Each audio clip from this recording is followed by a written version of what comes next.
ซึ่งนี่เขาก็ดีใจแล้วนักได้นักบ่ได้บ่ได้บุญเพียงได้อยู่เด้อข่อยเบิ่งก่อนร้อยได้อยู่เด้อพอเด้อแปรงสีฟันอันนี้ยาเนาะอันนี้หยังนออีหยังอันไหนเกิงยาอันนั้นเด้ยาวิกแม่นี่ยินเป็นหน่อยยาวิกอยู่ทาทองนิดหน่อยคันจมูกลดอาการอันเนื่องจากวัดแล้วก็เกลือผงชูรส3 ห่อแล้วก็แชมพู2 กล่อง2 ขวดแล้วก็ผงซักฟอก1ขนม1 ถุงใหญ่ต้องใส่ได้2 เรือนขนมอีก3 ถุงใหญ่ๆเด้อ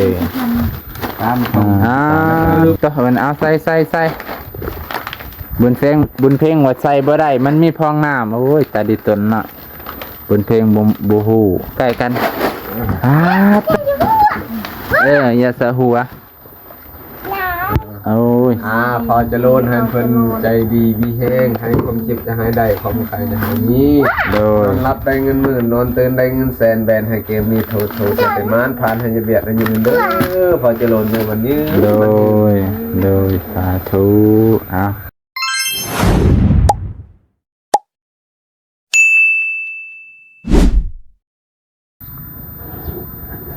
สบายดีเด้อพ่อแม่พี่น้องเบิดสุขุสุขคนบ่ว่าจะอยู่ในประเทศและต่างประเทศเคารพเช่นเก่าเช่นเคยพ่อแม่พี่น้องยินดีต้อนรับเข้าสู่เบานงมานี่เบานงขออนุญาตพ่อแม่พี่น้องมาเฮือนร้อยหลังจากที่พอทางประเทศไทยเพิ่นก็ได้ภาคของใส่เครื่องซอยของให้นางลอยพ่อแม่พี่น้องเสียงกะถือว่าบ่าวนงกะขอมกขอบใจพออีกทีนึงที่เสือมันและไว้ใจบ่าวนงในการเป็นสะพานบุญเนาะถือว่าเธอนี่ก็เป็นครั้งที่2ของบ่าวนงไปพี่น้องบ่าวนงก็ดีอกดีใจเนาะที่จะได้มาเป็นสะพานบุญให้พ่อเพิ่นจนเมื่อวานนี้ก็ไปเอาประมาณ5 โมงแรงไปพี่น้องพอดีค่ำพอดีตื่นขึ้นมากะเป็นวันที่1มื้อนี้ก็เป็นวันที่1 เดือนใหม่เดือนธันวาขอให้พ่อแม่พี่น้องที่เบิ่งช่องที่เบิ่งวิดีโอนี่ก็ให้อยู่ดีไม่แห้งเจ็บอย่าได้ไข้อย่ามีเนาะขอให้มันร่ำรวยเงินทองมั่งมีสีสุขเฮ็ดหยังก็ให้ราบรื่นพ่อแม่พี่น้องเนาะอย่าให้มีอุปสรรคใดๆขวางหน้าเนาะขอให้ทุกคนจงได้สมพรปากของบ่าวนงพ่อแม่พี่น้องมื้อนี้ก็ถือว่าเป็นเดือนใหม่เนาะเดือนธันวาอีกเบิดเดือนนี้ก็จะเป็นปีใหม่แล้วพี่น้องปีใหม่แล้วนะทุกอย่างก็ขอให้มันผ่านพ้นไปด้วยดีเนาะแล้วก็ขอให้สิ่งบ่ดีก็ให้มันผ่านไปกับปีเก่านะปีใหม่ก็ใกล้สิมาฮอดแล้วมื้อนี้ก็เลยมาเป็นสะพานบุญให้พ่อเพิ่นไปพี่น้องว่าลายอย่ากันห่างเนาะบ่าวนงก็อันนี้ก็สิมาแจ้งพ่อให้พี่น้องอีกเทื่อนึงว่าช่วงนี้บ่าวนงอาจจะได้อัปโหลดคลิปแต่ของนางลอยช่วงที่มอบเครื่องให้เพิ่นนี้นะเพราะว่าช่วงวันที่29 28 29บ่าวนงไปหานวลตลอดไปพี่น้องแต่บ่มีอินเทอร์เน็ตมันเบิด data มันเบิดก็เลยบ่ได้อัปโหลดมันนี่ก็เลยมีเน็ตน้อยนึงว่าซั่นจงไว้อัปโหลดเพื่อเป็นสะพานบุญของพ่อเพิ่นนั่นแหละก็เลยจงเน็ตไว้เพื่ออัปโหลดคลิปตัวนี้ไปพี่น้องนะวันที่1 ธันวานี้นะจังได๋ก็ขอโทษขออภัยหลายๆไปพี่น้องช่วงนี้บ่าวนงก็ถือว่าสิว่าขัดสนก็แม่นเนาะจักสิว่าจังได๋เพราะว่าช่วงหนึ่งบ่าวนงก็ได้หยิบได้ยืมไอ้น้องเพื่อเติมน้ำมันเพื่ออันนี้แหละเพื่อเติมน้ำมันเพื่อวิ่งงานไปมาไปพี่น้องยามมันบ่มีหาจังได๋มันก็บ่มีไปพี่น้องบ่าวนงก็คิดอยู่ว่าต่อไปบ่ฮู้ว่าสิรอดหรือบ่รอดเนาะสาย YouTube นี่ก็จังได๋ก็สู้คือเก่าให้พี่น้องขอบขอบใจพี่น้องที่เป็นสะพานที่เป็นกำลังใจให้ตลอดบ่ว่าจะเป็นคอมเมนต์กดไลค์กดแชร์แล้วก็กดติดตามเนาะขอบขอบใจขอบพระคุณเด้อพี่น้อง จะได้กลับไปถามเอ้ยร้อยก่อนมีคนอยู่เพื่อนอยู่ซ่านบ่แม่พี่น้องเนาะจะได้กลับไปถามเพิ่นก่อนว่าเพิ่นมีคนอยู่เพื่อนอยู่ซ่านบ่คันบ่มีก็ฮ้อดโอ้มีอยู่แม่พี่น้องไอ้เก่งมากพอดีมากับพอสร้างพอดีตัวโอ้มีคนอยู่เด้อพี่น้องอรุณสวัสดิ์ตอนเช้าไอ้ลอยเพิ่นกระตากผ้าห่มผ้าแพร่ถ่าแดดมาแดดก็กำลังส่องมาพี่น้องโอ้ยสุดยอดเลยสวนเพิ่นก็เขียวสะอุ่มอยู่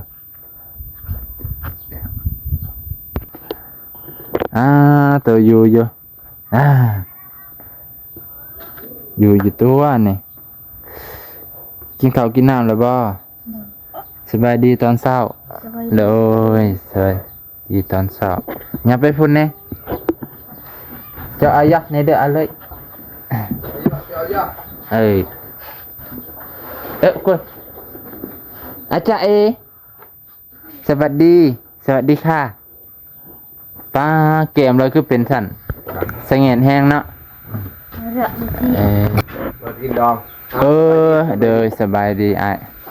มาจะกินดองได้ยินเขาข่าวมาอยู่ว่าเฮากับบ่ได้ไปยันได้จูงรถมาก็เลยบ่ไปซะพาเขาไปพาเขาร้านโย่เห็นหน้าพ่อเลยดีใจแล้วเนาะเด้อฟันดา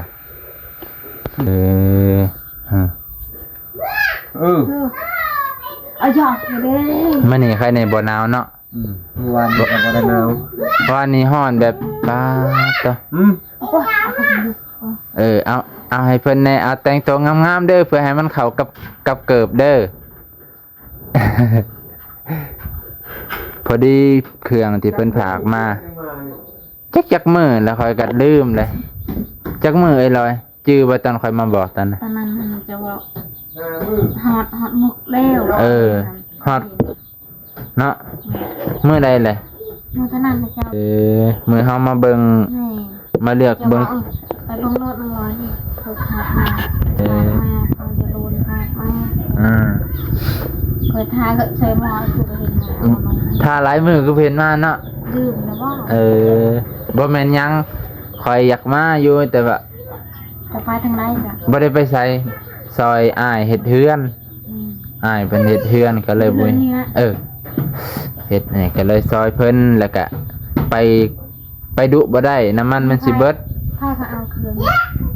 ข่อยและไปเอาอยู่เมืองซนวานนี้ตอนแรงก็เลยว่าเฮาก็ประหยัดน้ำมันแน่นะบ่อยากไปดุหลายบ่อยากไปไกลหลายมันสิของบ่ลาวถามมาใช่ว่าเขาสิพาเครื่องผ่านมันเบาน้องเขาผ่านมันเบาน้องว่าบ้านเราก็ฮู้เนาะคือเราก็ฮู้แล้วปกติเป็นสิพาน้ำในลาวเนาะปกติเป็นสิพาน้ำในลาวก็เลยพอเพิ่นอาจจะให้บ่น้องเป็นสะพานบุญแน่เพิ่นดิตนบ่นะตัวอย่าเอาอย่ายองจังได๋ก็เอ้าไปเอาเครื่องไอ้เครื่องข่อยบ่ยกได้ไปเอาว่ะมาบุญเพ่งมา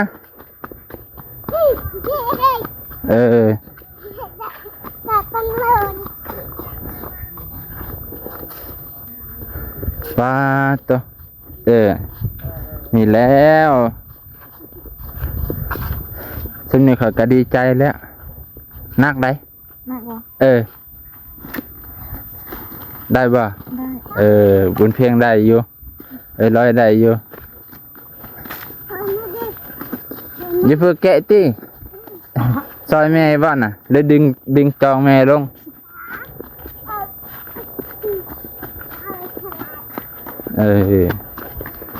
มันนี่ลอยบทสดใสมันนี่เนาะกินยาแล้วบ่นี่กินแล้วบ่ยันว่าบ่ได้กินยายันคักแกะมันดูครบแล้วครบแกะเบิ่ง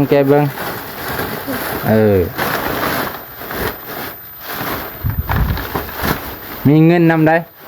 จักทุงได้เลยเพิ่นว่ามีเงินนำเบิ่งคักๆได้ โอ้โหโอ้โห เออ ใส่เกิดเลย นี่เกี่ยวน้ำเบลอย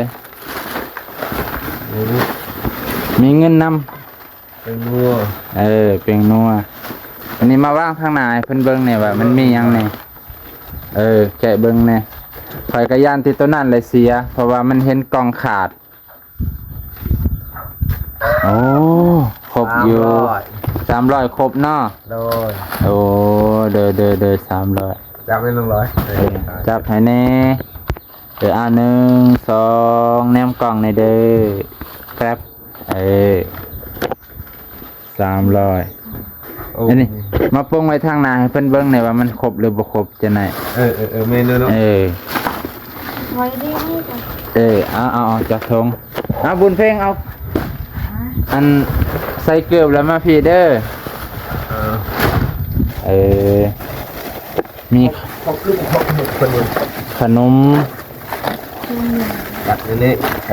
ขนมแน่ กลางนี่ เกลือ ฮะจังได้ร้อย ทำนี่ค่ะ โอ้นี่ อันนี้ก็กินแทนข้าวได้เด้อขนมอันนี้ เดี๋ยวนี้ ครบนะอ้ายเนาะ Ừ. ผงชูรสได้พอเด้อโอ้แซงก็ได้ อย่าไปเห็นนั่นมันเกลือมัน แซงก็จักจังได้บุนี่เนาะ ขมกขบใจละ นี่พาวเดอร์ข่อยเบิ่งก่อนนี่เด้อพาวเดอร์แปรงสีฟันอันนี้ยาเนาะอันนี้หยังเนาะ ไม่รู้อ่ะ อีหยังอันไหนเกิง ยาอันนั้นเด้ยาวิก ยาวิก แม่ ได้ยินเป็นหน่อยยาวิกอยู่ ทาทองนิดหน่อย คันจมูกลดอาการ อันเนื่องจากวัดขอบคุณจ้ะ แล้วก็เกลือ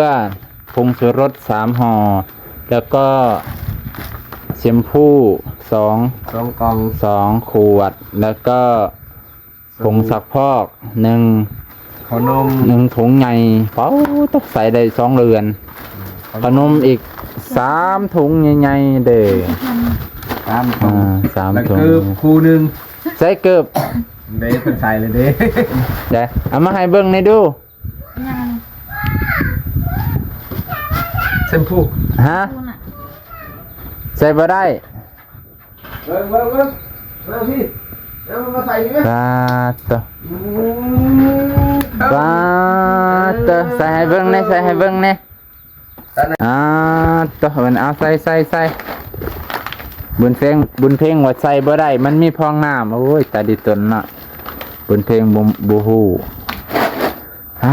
ตะคือสวยแท้บุญเพลง เอาใส่นี่ ใส่อีกใส่ไปโรงเรียนเด้อ ไปโรงเรียนเด้อ มันจังยางไว้หั่นนะใส่เกือบงามได้ยางไว้นั่นแหละ ซื้อให้คืบเลย มันจะลูนบ่ เป็นหมอ ให้พรเพิ่นเด้อให้พรพ่อเพิ่นเด้อพระเจรูนงามเนาะไอ้เกิงสวยแท้ลูกสาวผู้ใดเนาะนี่ยืน เยินเพิ่นสิถ่ายรูป สิถ่ายรูป เบิ่งนี่ แนมกล่องเด้อ เนมกองเพิ่น 1 2 เอาเลย บ่ยิ้มเนาะฟ้าตะลูกสาวเลยคืองามแท้ไปบัดนี้ คักบ่ คักว่าบัดนี้ ถักว่า ช่วยพรให้เพิ่นนะ อยู่ใกล้ๆกันอย่าสะหัวโอ้ย พอจะโลนให้เพิ่นใจดีมีแห้งให้ความเจ็บจะหายได้ความใครจะหายนี้ โด นอย นรับได้เงินหมื่นนอนตื่นได้เงินแสนแบนให้เกมนี้โทจะเป็นมานผ่านให้จะเบียดให้ยืนเด้อพอจะโลนในวันนี้ โดยสาธุบ่าวน้องก็ให้อยู่ดีมีแห้ง หายได้ของ นบได้เฮาน อนรับได้เงินหมื่นนอนตื่นได้เงินแสนแบนให้เกมนี้โทอย่าไปมานผ่านให้จะเบียดให้มันปันยืนเด้อบ่าวน้องเด้อ สาธุ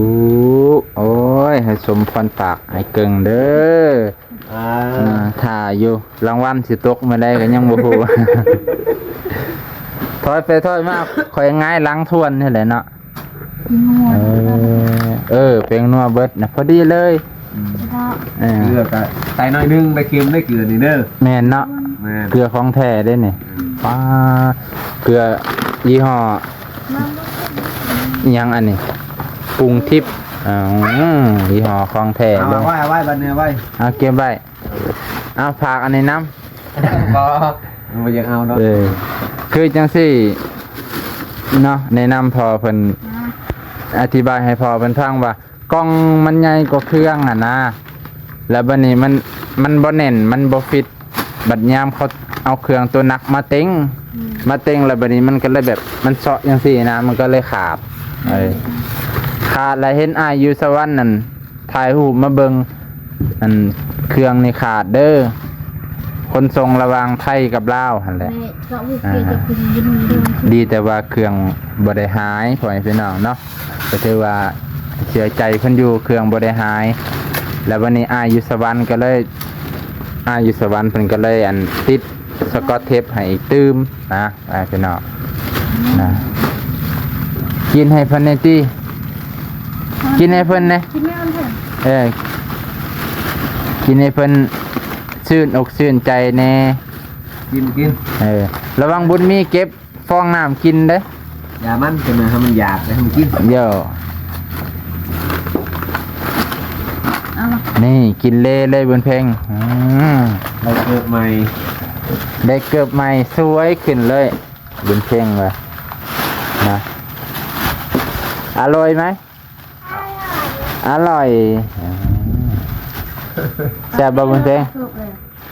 หมด นี่ขนมนี่จะขนมใช่ไหม ตัวนี้ขนมปังนั่นแหละ ขนมปัง อ่า เขาไว้ กรอบๆ แต่เขาไว้นี่ เอาเข้าไว้ก่อน จ๋าเนี่ยขนมมาไหน แอมบ่ตัวนี้แอมบ่ บ้าตะลอนแสบ ตัวนี้มันหวานบ่ตัวนี้มันสิหวานนี่เด้พี่น้องเพิ่นมักหวานๆตัวนั้นกะอันนั้นเด้บนเพลงกินแต่แปรงแขวเด้อคันบ่แปรงนี่แขวจะบ่มีได้เป็นสาว เพราะว่าขนมเล่นี่มันสิติดแขวดีกว่ามันติดแถวหลืกแขวอะนะบัดเป็นสาวบัดแขววองได้กินแล้วอันแป้งแขวเล่บ่แปรงก็กินแล้วบ้วนปากขนาดมันติดแขวแมงโอ้ยตาดิตนบุญมีเด้บุญมีเอ้ย ตามด้วย บุญมีบุญมีบ่ฮู้เรื่องนำเขาเลยบุญมีนี่ ได้ยังมืดคือเก่าว่า เออ เจ้านะ เป็นยังคือไงจะเจ็บท้องบ่ บ่มันหอนเขา โอ้ โอ้ยเอาออกผ่านก่อนเด้อบอลน้องเด้อเอาวันนี้เด้อ บ่สบายบ่จักมื้อแหละโอ้2 มื้อแล้วโอ้เคยก็ว่าอยู่จะได้แซ่บเออ บ่ได้นะมันมีจอง มันแสบ แซ่บหลายปั้นน้องบุญมีกินบ่ได้เนาะ กินบ่ได้มันเหาะ นั่นบุญเพ่งนั่นมันตกนะเห็นบ่น่ะ ตัวฮะล่ะ เสียดายมันเก็บกินเลย กินแล้วน้ำมันบ่เปื้อนดอกกินแล้วก็บ้วนปากเด้อวักคันซั่นขนมติดแขวเด้เห็นบ่แขวข่อยนี่เบิดแหละย้อนข่อยกินขนมแต่น้อยเนาะไอ้เกิงเพิ่นสิไปเอาทานออกเนาะ โดย เดี๋ยวสิไปเบิ่งน้ำจะหน่อยพอได้จะคลิป2 คลิปเดี๋ยวสิสัมภาษณ์ร้อยๆเพิ่นเป็นไข้ได้ป่วยจักมื้อแล้วเนาะเดี๋ยวมื้อนี้สิจบเพียงเท่านี้ก่อนเนาะไปพี่น้อง แล้วเพื่อน นะสิจบเพียงเท่านี้ก่อนเดียวคลิปต่อไปสิถามร้อยเพิ่นเกี่ยวกับกันเพิ่นบ่สบายสัมภาษณ์มื้อนี้แหละบ่าวนงจังเห็นเพิ่นสิเศร้าๆแน่ปกติเพิ่นสิสดชื่นสดใสนะว่าซั่นเถาะนะเอ้าไปพี่น้องมื้อนี้ทำนี่กันเด้อเดี๋ยวสิต่อคลิปต่อไปย่านมันหลายนาทีแล้วมันสิอัพลงโดนแล้วก็มันเฮ็ดให้มันกิน data เน็ตหลายไปพี่น้อง